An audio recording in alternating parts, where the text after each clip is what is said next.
Hello dear students, welcome back to the YouTube channel of NIRS of class 7 science. Dear students, in the previous class we were discussing about the concept how are clouds formed. So for that we have discussed the activity number 3 to understand the condensation process. So wherein we found that the cold surface of the glass containing ice is covered with the droplets of water due to the air condenses on the surface of the glass, because there is a condensation process takes place due to the cool air around the glass is made by the ice inside the glass. Okay, that is what the condensation process is. Okay, so in today's class let me explain so how the clouds are formed. Okay, this is very important concept, so just give attention here. So the process of condensation plays a very important role in bringing the water back to the surface of the earth.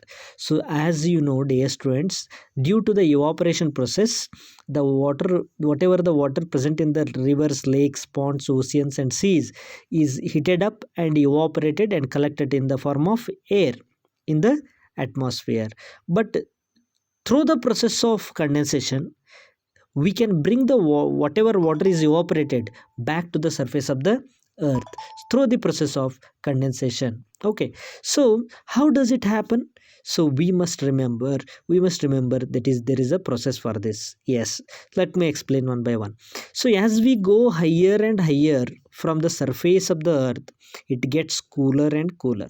However, we go higher from the surface of the earth, we move up, we get it where the surface of the earth becomes cooler and cooler.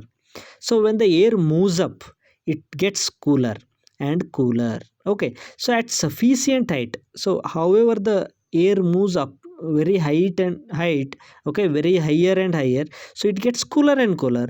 But at certain heights and at sufficient height, the air becomes so cool, the air becomes so cool that the water vapor present in it condenses to form a tiny droplets of water.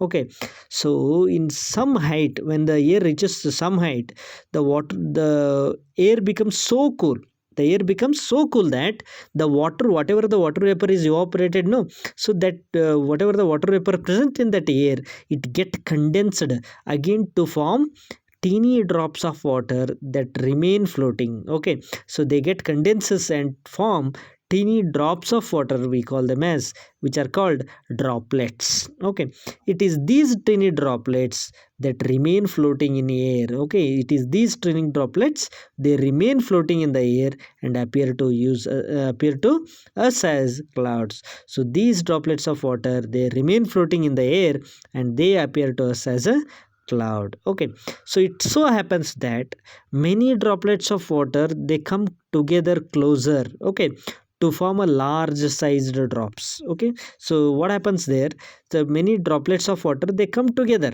close together to form large sized drops. Okay, large sized drops of water. So some drops of water, they become so heavy, so when those drops of water come together, okay, so some drops of water become so heavy that they begin to fall, they become so heavy that they start to fall down, they begin to fall down.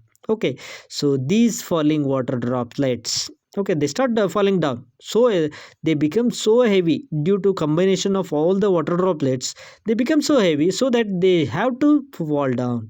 So this falling of water drops, what we call is rain. So this falling down of water droplets is called rain. So in special conditions, it may also fall in the form of hail or snow. Okay, snow, it can also fall as a rain or also hail. Okay, so thus water in the form of vapor gets converted into air by evaporation, okay, and again transpiration, and forms the clouds, and then again it comes back to the ground again in the form of rain and hail or snow. Okay, so this is how the clouds are formed by the evaporation process. Okay, so here it is also involved the condensation process. So dear students, let me stop here and let me continue remaining part of the lesson in the next class. Thank you and have a nice day.